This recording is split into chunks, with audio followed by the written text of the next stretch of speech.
दोस्तों स्वागत है आप सभी का आपके अपने चैनल विद्या जोन में। दोस्तों 31 मई को जो यूपी पुलिस कांस्टेबल के लिए आरडब्ल्यूए पर वीकली मॉक टेस्ट आया था उसके हमने जीके जीएस के प्रश्नों का तो एनालिसिस कर लिया था। हिंदी के प्रश्न रह गए थे तो लेट हो गए, लेकिन फिर भी क्वेश्चन तो एक बार आप देख ही लीजिए, एक बार आपके सामने से निकल जाएंगे तो हो सकता है यहाँ से या इससे रिलेटेड कोई भी क्वेश्चन फंस जाए एग्ज़ाम में तो बेहतर ही होगा। तो एक बार आप देख लीजिए। और साथ ही मैं आपको बता दूं जीके जीएस का एनालिसिस कराया जा चुका है और हमारे टेलीग्राम को आप ज्वाइन कर लीजिएगा। वहाँ पर जो है आपके ठीक है एग्ज़ाम ओरिएंटेड आपके लिए कंटेंट हम वहाँ पर लगातार प्रोवाइड कर रहे हैं।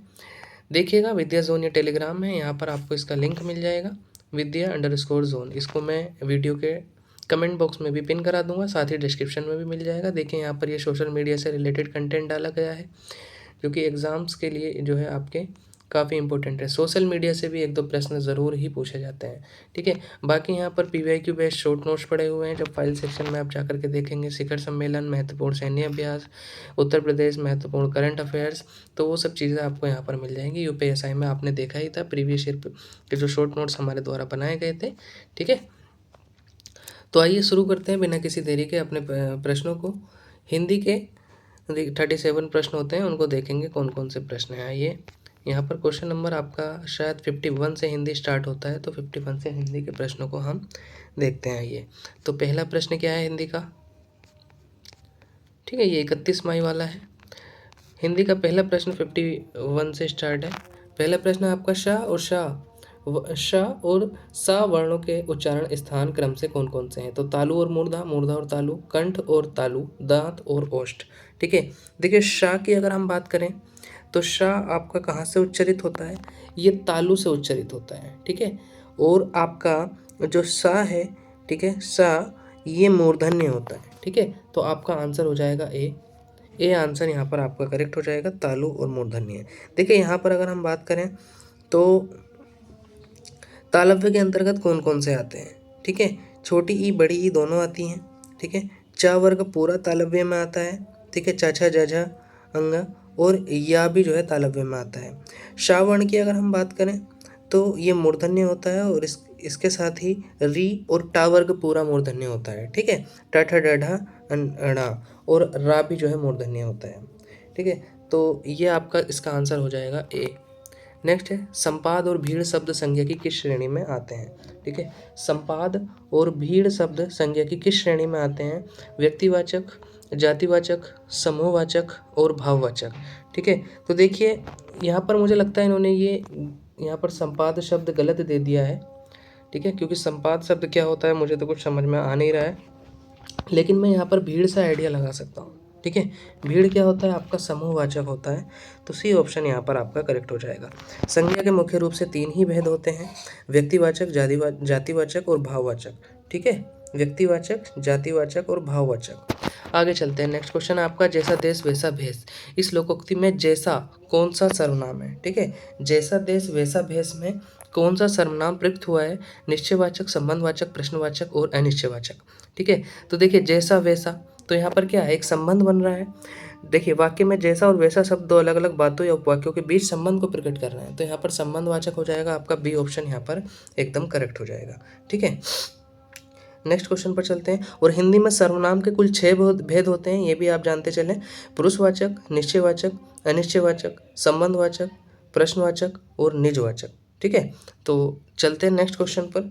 नेक्स्ट क्वेश्चन हमारा है आपका राम के समान वीर कोई नहीं है, ठीक है। राम के समान वीर कोई नहीं है, इस वाक्य में राम के समान कौन सा विशेषण है यहाँ पर, ठीक है। गुणवाचक, संख्यावाचक, सार्वनामिक या क्रिया विशेषण, ठीक है।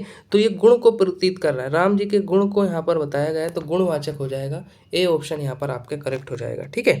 जो विशेषण शब्द किसी संज्ञा या सर्वनाम के गुण, दोष, रूप, रंग, आकार, दशा या तुलनात्मक स्थिति का बोध कराता है उन्हें गुणवाचक विशेषण कहा जाता है। और विशेषण के आप सभी जानते हैं मुख्य रूप से 4 भेद होते हैं, गुणवाचक, संख्यावाचक, परिमाणवाचक और सार्वनामिक, ठीक है। तो यहाँ पर गुणवाचक इसका आंसर हो गया है। नेक्स्ट क्वेश्चन है 55, वह गाता हुआ जा रहा है, इस वाक्य में कौन सी क्रिया है। वह गाता हुआ जा रहा है, इस वाक्य में कौन सी क्रिया है, संयुक्त क्रिया, नाम धातु क्रिया, प्रेरणार्थक क्रिया या मिश्र क्रिया, ठीक है। तो यहाँ पर अगर हम बात करें वह गाता हुआ जा रहा है, ठीक है, इसमें क्या है, मुख्य क्रिया तो हो गई आपकी गाना और सहायक क्रिया क्या है यहाँ पर आपका जाना, ठीक है, क्योंकि वो गाता हुआ जा रहा है। अब यहाँ पर हम देखेंगे तो ये मिलाकर के, ठीक है, वाक्य कौन सा बन रहा है, ये संयुक्त वाक्य बन रहा है। ए ऑप्शन यहाँ पर आपका करेक्ट हो जाएगा, ठीक है। देखिए, जब दो या दो से अधिक क्रियाएं मिलकर किसी पूर्ण कार्य को संपन्न करती हैं तो उसे संयुक्त क्रिया कहते हैं, ठीक है, उसे संयुक्त क्रिया कहते हैं, ठीक है। और ये वाक्य कैसा बन रहा है, तो क्रिया के बारे में ही पूछ रहा है, ठीक है, तो संयुक्त क्रिया होगा यहाँ पर, सीधा सीधा क्रिया के बारे में ही पूछा गया है। वह क्रोध से चिल्लाया, इस वाक्य में क्रोध से कौन सा क्रिया विशेषण है, ठीक है, वह क्रोध से चिल्लाया, इसमें कौन सा क्रिया विशेषण है, कालवाचक, स्थानवाचक, रीतिवाचक, परिमाणवाचक, ठीक है। देखिए, क्रोध से चिल्लाने को यहाँ पर जो है प्रस्तुत किया गया है। ये क्या है, ये ढंग, तरीका या शैली को प्रकट कर रहा है। तो एक रीति हो गई ना, रीति जो आती है वो ढंग में आती है, ठीक है। क्रोध से चिल्लाया, उसके चिल्लाने के ढंग को ये प्रस्तुत कर रहा है। तो जिन अव्यय शब्दों से क्रिया के होने की रीति, विधि या तरीके का पता चलता है उन्हें रीतिवाचक क्रिया विशेषण कहते हैं, ठीक है। तो आगे चलते हैं, नेक्स्ट क्वेश्चन क्या है, छी यहाँ कितनी बदबू है। ये वाक्य है एक, इस वाक्य में छी कौन सा अव्यय है, ठीक है। तो छी कौन सा अव्यय आप सभी जानते हैं, एक्सक्लेमेटरी मार्क भी लगा हुआ है, जिसे हम विस्मयादि बोधक चिन्ह बोलते हैं। तो आंसर हो जाएगा आपका विस्मयादि बोधक, बी ऑप्शन एकदम करेक्ट हो जाएगा। निर्जन शब्द निर उपसर्ग का क्या अर्थ है, ठीक है, निर्जन शब्द में निर उपसर्ग का क्या अर्थ है, तो विरोध, अभाव, समीप और निषेध। देखिए, जहाँ पर जन होंगे तो वो तो हो गया जहाँ मतलब वहाँ पर जन आपके मौजूद हैं। निर्जन क्या हो जाएगा, अभाव को आपका प्रस्तुत करता है। तो बी ऑप्शन आपका करेक्ट हो जाएगा, ठीक है, जहाँ मनुष्यों का अभाव हो उस जगह को, उस क्षेत्र को निर्जन बोलते हैं। अगला है, पठनीय शब्द में कौन सा कृत प्रत्यय लगा है, पठनीय शब्द में कौन सा कृत प्रत्यय लगा है, तब वे अनीय, या और आन। तो यहाँ पर देखिएगा, देखिए, एक आपकी धातु होती है पठ धातु, ठीक है, पट धातु। पट धातु में जब मैं अनीय प्रत्यय लगाऊंगा तो ये क्या बन जाएगा, पठनीय, ठीक है, पठनीय बन जाएगा। तो आपका आंसर हो जाएगा अनीय। तो कौन सा प्रत्यय लगा हुआ है यहाँ पर, अनीय, ठीक है। और ये क्रिया या धातु के अंत में लगने वाले प्रत्यय को कृत प्रत्यय कहा जाता है और इनसे बने शब्दों को कृदंत कहते हैं, ठीक है। तो ये पठनीय जो शब्द है, इसे ये क्या है, ये कृदंत है। अगला है, विद्यार्थी शब्द में कौन सी स्वर संधि है, विद्यार्थी शब्द में कौन सी स्वर संधि है। यहाँ पर आपके ऑप्शन है गुण संधि, वृद्धि संधि, दीर्घ संधि और यड़ संधि। तो पहले तो आप जान लीजिए संधि के तीन भेद हैं, ठीक है, संधि के तीन भेद हैं आपका, स्वर संधि, व्यंजन संधि और विसर्ग संधि। उसके बाद आ जाती है स्वर संधि, और स्वर संधि के भी 5 भेद हैं, दीर्घ, गुण, वृद्धि, यण और अयादि, ठीक है। अब पूछ रहा है कि विद्यार्थी शब्द में कौन सी संधि है भाई, तो विद्या प्लस अर्थी, ठीक है, विद्या प्लस अर्थी। तो देखिए, आ पे ही समाप्त हो रहा है और आ से ही शुरू हो रहा है, तो दीर्घ संधि हो जाएगी आपका, सी ऑप्शन आपका करेक्ट हो जाएगा। कर्मण्य का विलोम है, ठीक है, कर्मण्य का विलोम है। यहाँ पर पूछ रहा है कर्मठ, अकर्मठ, अकर्मण्य और अकर्म। तो कर्मण्य का विलोम आपका हो जाएगा अकर्मण्य, सीधा सीधा सी ऑप्शन यहाँ पर करेक्ट हो जाएगा, ठीक है। देखिए, व्यंजन का व्यंजन से अथवा किसी स्वर से मेल होने पर जो परिवर्तन होता है उसे, ठीक है, हम बोलते हैं व्यंजन संधि, ठीक है। व्यंजन संधि के बारे में यहाँ पर आपको मैंने बता दिया है। आगे चलते हैं, नेक्स्ट क्वेश्चन है, प्रातः काल में कौन सी विसर्ग संधि है, तो प्रातः काल में कौन सी विसर्ग संधि है, सकार, शकार, लोप और रकार।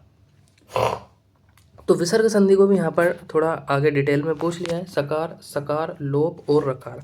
देखिए, प्रातः काल का संधि विच्छेद अगर हम करते हैं तो प्रातः प्लस काल यही बन जाता है, ठीक है। तो इसमें कौन सी संधि आ जाएगी आपकी, ठीक है, कौन सी संधि आएगी यहाँ पर, विसर्ग संधि, यहाँ पर लोप आएगा, ठीक है, लोप आएगा। देखिए, विसर्ग संधि के नियम अनुसार जब आप यहाँ पर देखेंगे, ठीक है, सकार, शकार और रकार, ठीक है, यहाँ पर लोप आएगा भाई, लोप माना जाता है इसमें, ठीक है। इसको देख लेंगे एक बार डिटेल में, सी ऑप्शन करेक्ट हो जाएगा। अगला सवाल क्या है, चतुर्मुख शब्द में कौन सा समास है, ठीक है, 4 है मुख जिसके, तो कर्मधारय, द्विगु, बहुव्रीहि या तत्पुरुष।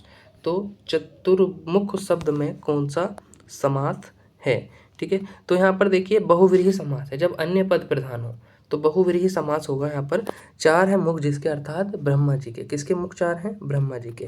तो इस पद में क्या है, जो कोई अन्य पद प्रधान है, ठीक है, तो बहुव्रीहि समास वहाँ पर होता है।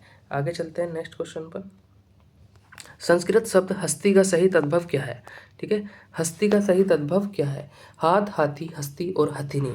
ठीक है, तो हस्ती का सही जो है आपका तद्भव क्या होता है? हाथी। ठीक है, बी ऑप्शन आपका करेक्ट हो जाएगा। अग्नि का पर्यायवाची शब्द कौन सा नहीं है?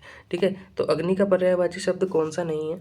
ठीक है, तो देखिए अग्नि का क्या क्या है? आपका पावक है, ऐसे ही बता देता हूँ, पावक है, अनल है, हुताशन है, दहन है, ज्वाला है, ठीक है, आग है, लेकिन पयोद नहीं है। ठीक है, पयोद किसका पर्यायवाची है? ये बादल का होता है। देखिए बादल, अगर हम जल के पर्यायवाची में अगर दा लगा दें, ठीक है, दा लगा दें तो यहाँ पर आपका हो जाता है बादल के पर्यायवाची। ठीक है, तो प प्लस ये द क्या हो जाएगा? पयोद, ये बादल का पर्यायवाची होगा।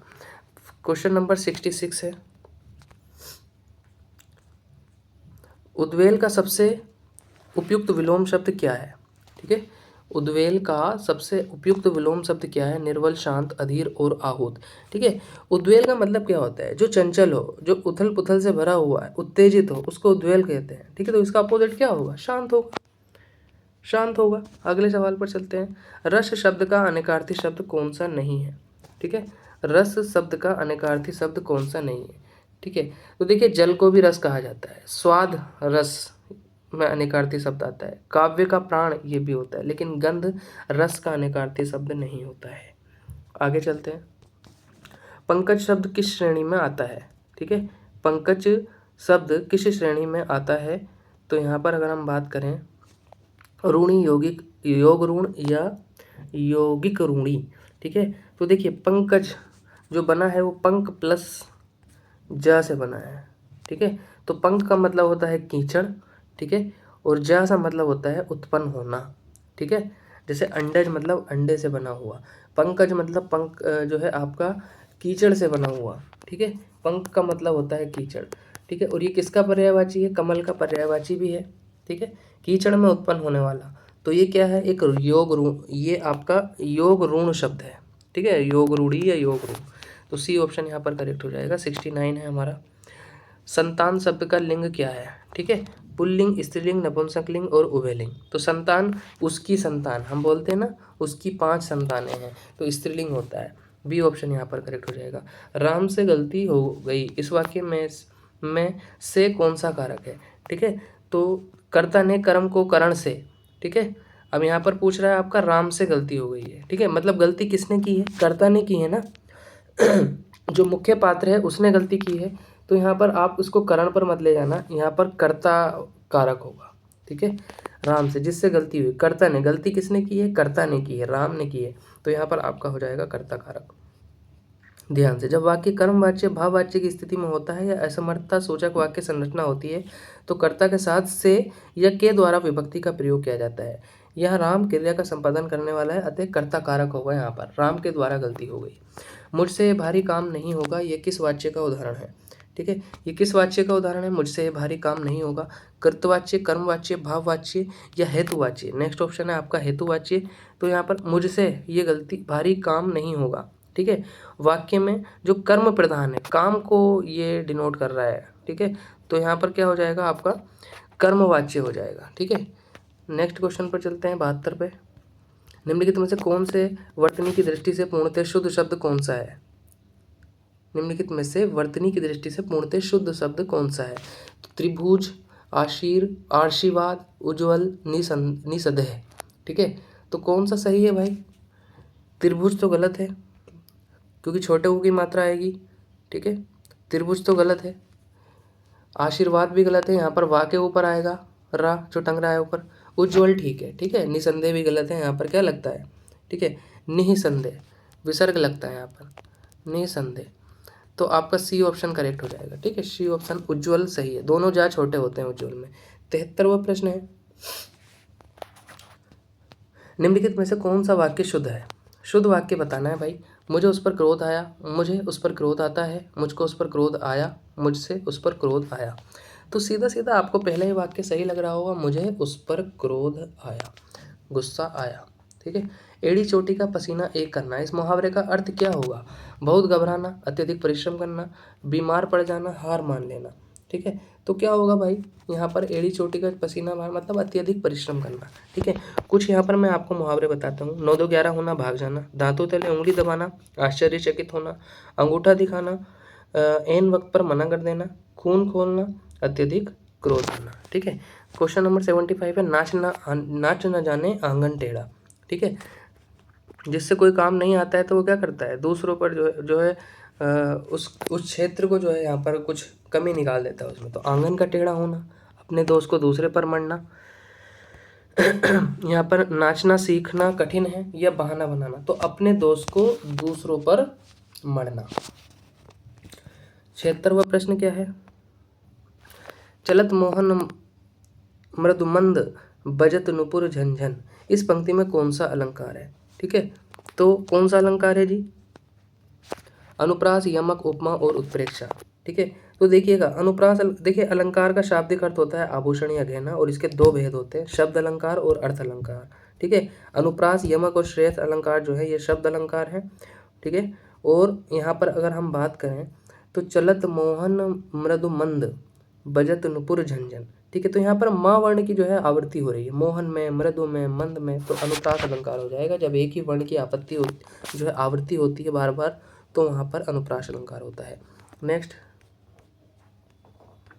जुगुप्सा स्थायी भाव किस रस का है। ठीक है, तो जुगुप्सा किस रस का स्थायी भाव है, शांत रस का, भयानक रस का, विभत्स रस का या करुण रस का। ठीक है, तो जुगुप्सा जो है वो आपका विभत्स रस का स्थायी भाव है। ठीक है, किसका, विभत्स रस का स्थायी भाव है। ठीक है, जुगुप्सा का सामान्य अर्थ होता है घृणा।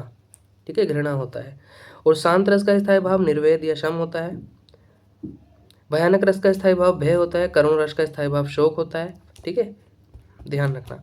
तो रस को काव्य की आत्मा भी माना जाता है। आचार्य भरत मुनि ने अपने ग्रंथ नाट्य शास्त्र में केवल 8 रसों का उल्लेख किया है।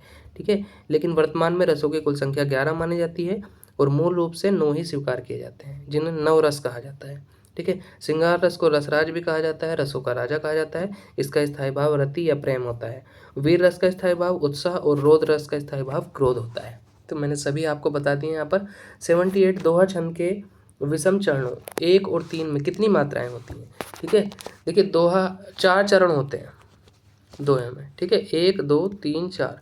ठीक है, तो जो पहला और तीसरा होता है इनमें कितनी मात्राएं होती हैं। तो दोहा एक मात्रिक अर्ध सम छंद होता है। इसके कुल 4 चरण होते हैं। इसके ठीक है विषम चरणों में यानी कि पहले और तीसरे चरण में 13 मात्राएं होती हैं। यहाँ पे भी 13 मात्राएं मिलेंगी, यहाँ पर भी 13 मात्राएं मिलेंगी, यहाँ 11 मिलेंगी, यहाँ 11 मिलेंगी। तो आंसर आपका हो जाएगा बी 13। अगले सवाल पर चलें। बीसल देव रासो नामक ग्रंथ की रचना किस कवि ने की थी। ठीक है, तो बीसल देव रासो किसका है भाई, बीसल देव रासो किसका है, चंद्रप्रदायी का है क्या, नरपति नाला, जागनिक और अमीर खुसरो। ठीक है, तो नरपति नाले का है बीसल देव रासो। ठीक है, जागनिक का है आलाखंड या परमाल रासो भी इसको कहा जाता है। ठीक है, और ये सब आदिकाल के हैं, वीरगाथा काल जिसको कहा जाता है।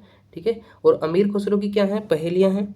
ठीक है, अमीर खुसरो की पहेलियां हैं। चंद्रप्रदायी का आप सभी जानते हैं, महाकाव्य जो है वो आपका हिंदी का पहला महाकाव्य भी माना जाता है, पृथ्वीराज रासो। 80 है, निर्गुण भक्ति शाखा के प्रमुख संत रैदास किसके शिष्य थे। तो रैदास किसके शिष्य थे भाई, कबीरदास जी के, स्वामी रामानंद जी के, वल्लभाचार्य जी के और मीराबाई के। तो रैदास किसके थे, स्वामी रामानंद जी के ही शिष्य थे। ठीक है, स्वामी रामानंद जी के। ठीक है, स्वामी रामानंद जी के शिष्य ही कबीर भी रहे हैं। इनके 12 प्रमुख शिष्य थे स्वामी रामानंद जी के। कबीरदास और रैदास इनके प्रमुख शिष्यों में से हैं। आगे चलते हैं। शिवा बावनी के रचनाकार कौन है। ठीक है, शिवा बावनी के रचनाकार कौन है, सोमनाथ, देवभूषण और रसलीन। तो शिवा बावनी जो रचना है वो भूषण कवि की है। ठीक है, शिवा बावनी के रचनाकार भूषण है और ये रीतिकाल के कवि हैं। ठीक है, रीतिकाल को श्रृंगार काल भी कहा जाता है। ठीक है, आप सभी को पता होगा। अगले सवाल पर चलते हैं। हिंदी साहित्य के प्रथम और सर्वश्रेष्ठ आंचलिक उपन्यास की रचना किसने की है। तो प्रेमचंद ने की है क्या, फणीश्वरनाथ रेणु, यशपाल और जैनेन्द्र कुमार। ठीक है, तो मेला आंचल नाम का जो लिखा है फणीश्वरनाथ रेणु जी ने लिखा है, बी ऑप्शन करेक्ट हो जाएगा यहाँ पर। ये क्या है, आंचलिक उपन्यास है, मेला आंचल 1954 में ठीक है लिखा गया था। फणीश्वरनाथ रेणु जी के द्वारा बिहार के पूर्णिया जिले से इनका संबंध है। अगले सवाल पर चलते हैं। अब अगला जो सवाल है आपका वो है पैराग्राफ पर बेस्ड है, ठीक है। पढ़ते हैं एक बार पैराग्राफ जल्दी से, फिर क्वेश्चंस को पढ़ लेंगे। देखिए एक बार क्वेश्चन को पढ़ लेते हैं पहले। 83 है आपका, भारत की नदियों में जल कम होता जा रहा है, इसका कारण क्या है? गंगा के किनारे बसे लोगों की आबादी लगभग, ठीक है, लगभग है। नदियों का पानी धीरे धीरे कम होता जाएगा, इस वाक्य में रेखांकित पद क्या है? गद्यांश में किस संकट की बात की गई है? अल नीनो का प्रभाव पड़ता है किस पर? ठीक है, तो इस बार मौसम विज्ञानियों ने घोषणा की हुई है कि अल नीनो प्रभाव के कारण मानसून कमजोर रह सकता है, ठीक है। ठीक है, तो मानसून पर पड़ेगा प्रभाव, आपको इसका आंसर मिल गया है। किस पर प्रभाव पड़ेगा? मानसून पर, ठीक है। इसका आंसर मिल गया आपको मानसून, इस प्रश्न का। देखते हैं, पैसेज पढ़ने की ज़रूरत भी नहीं है, मुझे तो ऐसे ही मिल जाएंगे। देखते हैं, गंगा के किनारे बसे लोगों की आबादी लगभग कितनी है? ठीक है, तो कितनी है? लगभग 40 करोड़। देखिए ये लिखा हुआ है, ये लिखा हुआ है यहाँ पर 40 करोड़, तो इसका आंसर हो जाएगा 40 करोड़। नदियों का पानी धीरे धीरे कम होता जा रहा है, तो इसका आंसर 40 करोड़ मिल गया है। ये कौन सा क्वेश्चन था? 80 आपका 4 था, ठीक है। तो 83, अगर हम यहाँ पर क्वेश्चन देखें 83, ठीक है। तो ग्लेशियरों का तेजी से पिघलना, इसका आंसर हो जाएगा ग्लेशियरों का तेजी से पिघलना। नदी में जल कम होता जा रहा है, इसका कारण क्या है? भारत की नदियों में जल कम होता जा रहा है, इसका कारण क्या है? ग्लेशियरों का तेजी से पिघलना, ठीक है।